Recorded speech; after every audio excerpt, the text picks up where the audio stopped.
a lonely intersection in the heart of Atlanta. A power-hungry officer thinks he can intimidate a black woman just trying to get to work. But what he doesn't know is, she's not just anyone. She's a federal prosecutor, and in less than 24 hours, his career will be nothing but ashes. This isn't just about one bad cop. It's about a system that protects the wrong people, and one woman brave enough to fight back. What happens next will change an entire department forever before we get into it. Drop a comment telling us where you're watching from. We love connecting with you from around the world. And if you're ready for a story that proves karma is real, hit that subscribe button and let's dive in. It was one of those sticky Georgia mornings, when the air hangs heavy like a wet blanket, the kind of heat that makes tempers short and patience shorter.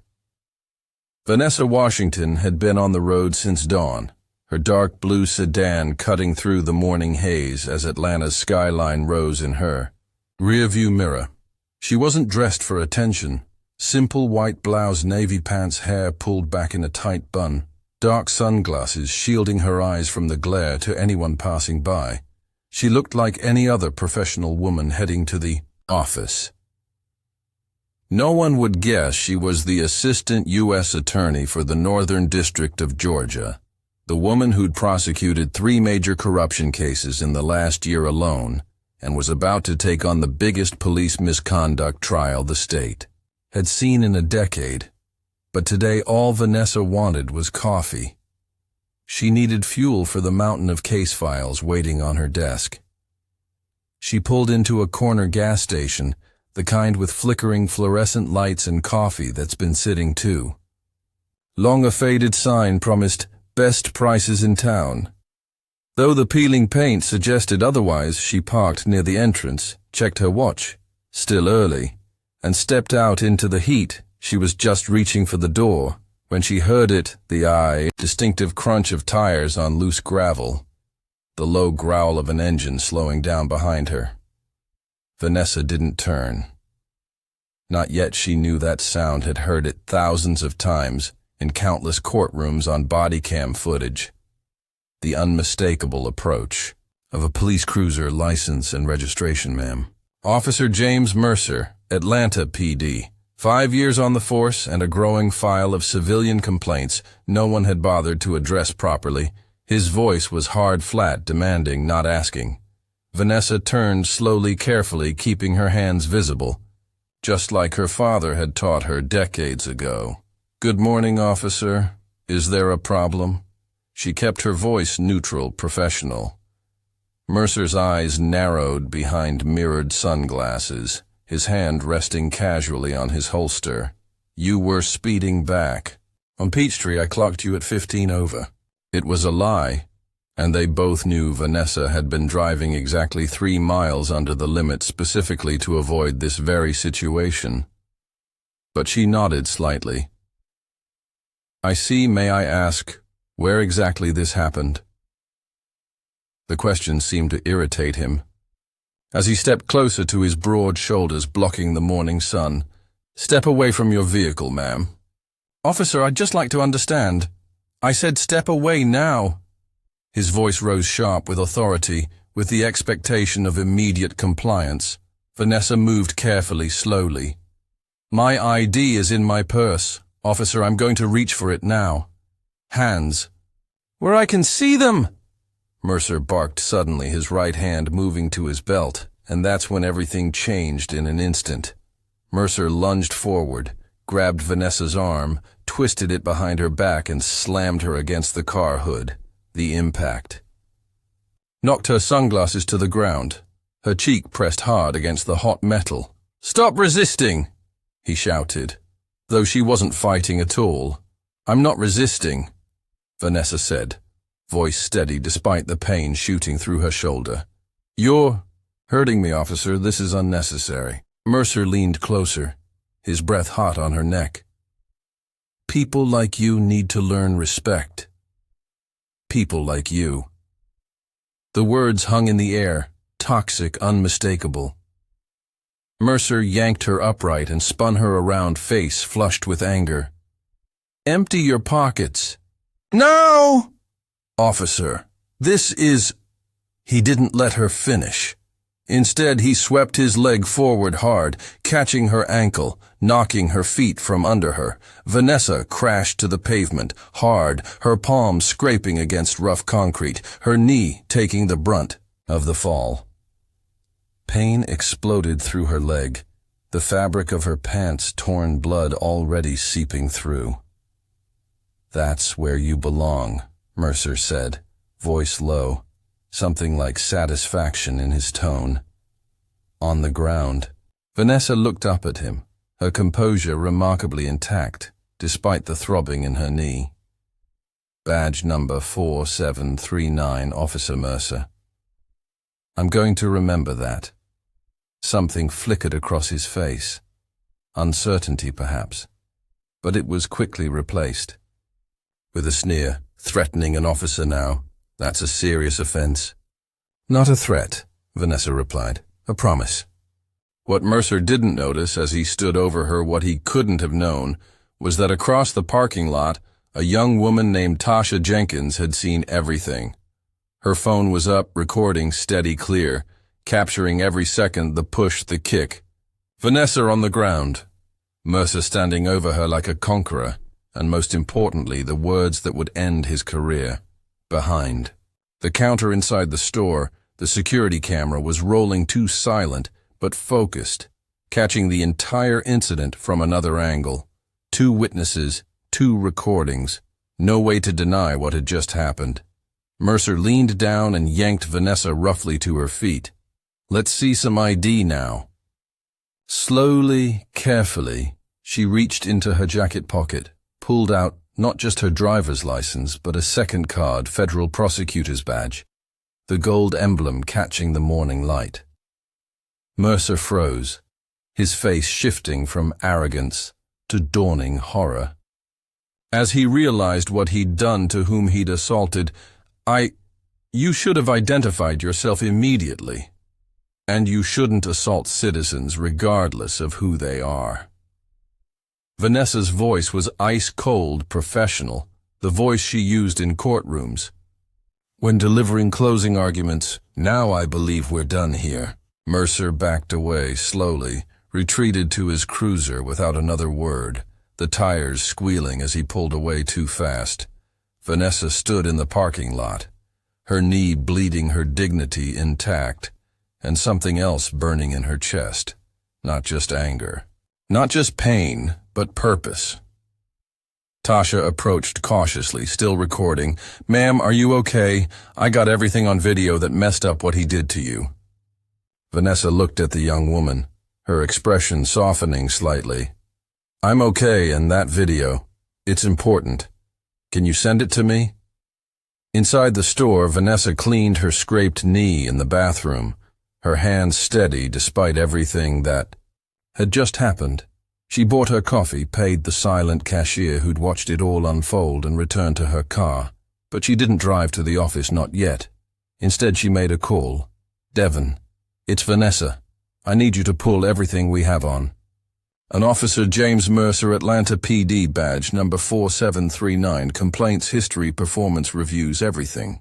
Devon Tanner, her lead investigator, was already typing, and she could hear the keyboard clicking through the phone.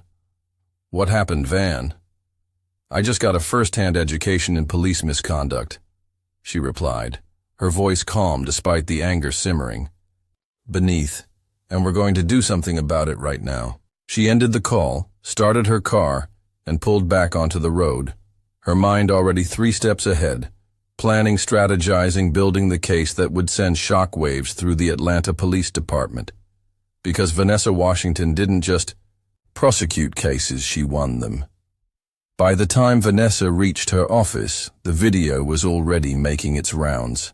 Tasha had posted it to 3 different social media platforms with the caption, "APD officer assaults black woman at gas station this morning." Watch till the end. Within an hour, it had 10,000 views. By noon, it would reach 100,000. By evening, it would be picked up by local news. By tomorrow morning, national outlets would be calling. Devon met her at the elevator doors, tablet in hand, eyes wide. With concern, "You should be at the hospital getting checked out." Vanessa shook her head. "Later. First I need everything on Mercer, and I mean everything." They walked together through the open office space, other attorneys looking up surprised at Vanessa's torn pants, the bruise forming on her cheek, the determination. In her stride, she closed her office door and turned to Devon. "What do we have?" He didn't disappoint. 3 complaints of excessive force in the last year alone, all involving black civilians, all dismissed without proper investigation, performance reviews that praised his proactive policing, but noted his communication issues. With certain communities. A pattern so clear, it might as well have been written in neon. "There's more," Devon said, his voice dropping slightly. "His commanding officer, Captain Richard Hayes, has dismissed 17 excessive force complaints in the last 3 years against officers under his command, 8 of those against Mercer alone." Vanessa nodded, like pieces falling into place. Hayes protected him and encouraged him to create the environment where Mercer thought he could act with impunity. "It gets worse," Devon continued. "Hayes is on the board of the police union, and they've been lobbying against the body cam legislation we've been pushing. Now everything clicked. Hayes wasn't just protecting bad officers. He was fighting against the very tools that would hold them accountable." Vanessa's phone buzzed with a text message. From her boss, the U.S. Attorney himself, 2 words, "My office." Walter Freeman had been U.S. Attorney for 6 years, a former civil rights attorney with a reputation for fairness and an unwavering commitment to justice. He looked up as Vanessa entered his office, his face grim. "I've seen the video. Are you all right?" "I'm fine, Walter. You don't look fine. Your pants are torn. There's blood on your knee, and your cheek is bruised." Vanessa sat down carefully, wincing slightly. "What matters is we have him on video, and he's part of a pattern we've been tracking for months. Hayes is protecting him." Walter nodded slowly. "You know they'll try to bury this saying you provoked him and claim the video doesn't show everything. Let them try." Vanessa's voice was steel wrapped in velvet. "We have 2 videos, Tasha's and the store security footage. We have Mercer's history. We have Hayes's pattern of dismissing complaints. This isn't just about one incident. It's about systemic failure." Walter looked at her for a long moment, then nodded. "What do you need?" "A warrant for the precinct records, full access to their complaint database, and a formal DOJ investigation announcement today." "That's aggressive even for you." Vanessa leaned forward slightly.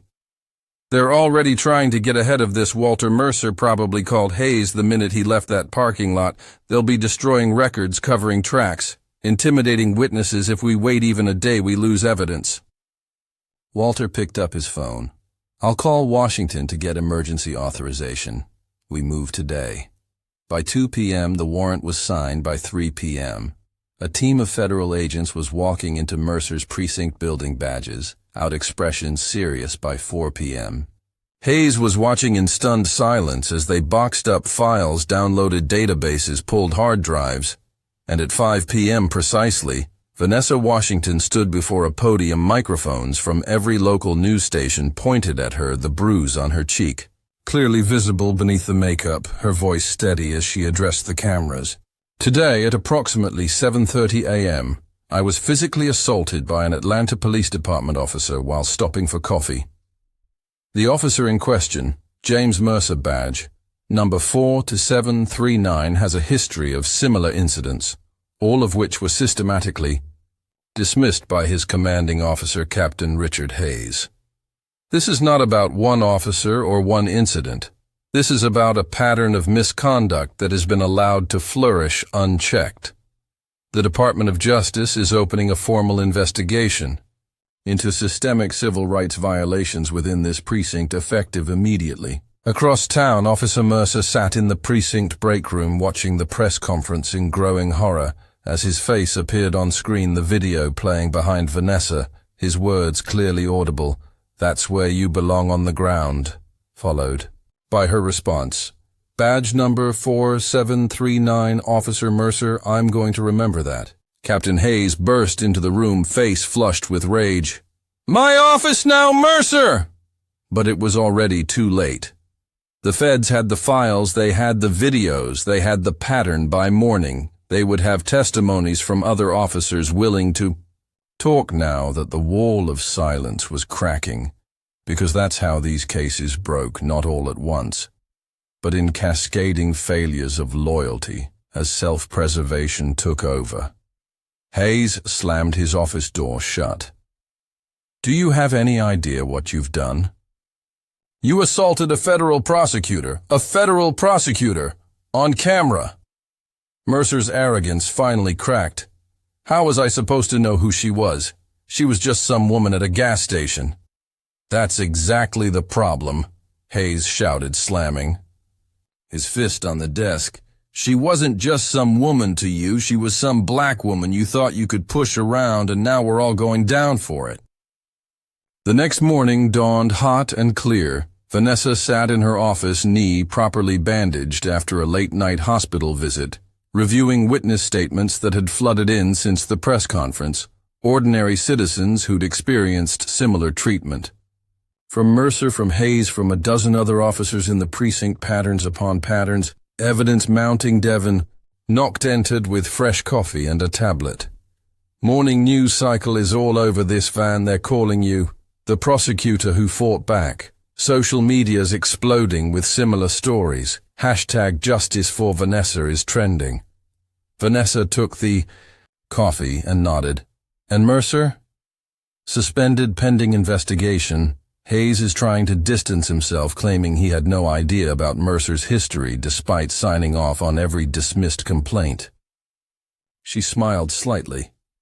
"And the body cam legislation?" "The police union pulled their opposition an hour ago. The mayor's calling for an emergency vote. Looks like it'll pass unanimously." So karma finally showed up. Devon laughed. "Karma with a law degree and federal backing." A week later, the findings were released. Mercer was fired, criminal charges for assault under color of authority pending. Hayes removed from command, pending further investigation. 7 other officers identified in the pattern, all facing disciplinary actions. The precinct, under direct federal oversight, and the body cam legislation passed with a unanimous vote, renamed the Washington Accountability Act, requiring all officers to wear and activate cameras during every civilian interaction. 2 months later, Vanessa stood in a community center in the heart of Atlanta, addressing a room packed with citizens, activists, community leaders. Her knee fully healed, but her determination stronger than ever. "What happened to me was not unique," she told them, her voice carrying to every corner of the room. "What's unique is that I had the power to fight back. Many of you don't have a prosecutor's badge to pull out when you're thrown to the ground. Many of you don't have the Department of Justice behind you when you demand accountability." She paused, looked around the room, making eye contact with as many people as possible. "But now you have something else. You have body cameras on every officer. You have a new complaint system that doesn't let officers investigate themselves. You have a civilian review board with real power, and most importantly, you have proof that the system can change when enough people demand it." In the back of the room, Tasha Jenkins, the young woman who'd recorded the video, stood listening, her phone still in hand. But now, she wasn't just recording injustice, she was documenting change. "This isn't the end," Vanessa continued. "This is just the beginning. One precinct, one department, one city at a time. We reclaim the meaning of justice. We demand that those sworn to protect actually do so for everyone, regardless of color or background or neighborhood. We hold them accountable, not out of hatred, but out of love for what our community can and should be." As she finished speaking, the room erupted in applause, people rising to their feet, the energy, electric, the momentum, unstoppable. Because that's how change happens, not all at once, but person by person, moment by moment, video by video, law by law, until what once seemed impossible becomes inevitable, somewhere across town. James Mercer was packing his desk, clearing out his locker. His badge and gun already surrendered his career in ruins because of one moment, one decision, one woman he thought he could intimidate. But what he never understood, what so many like him fail to grasp, is that power doesn't always look like a uniform. Sometimes it looks like a black woman with a law degree standing back up after you've knocked her down. If this story moved, you hit that subscribe button. Share it with someone who needs to hear it, and remember, change doesn't always come from the top. Sometimes it starts at a gas station on a hot Georgia morning, with one person who refuses to stay on the ground.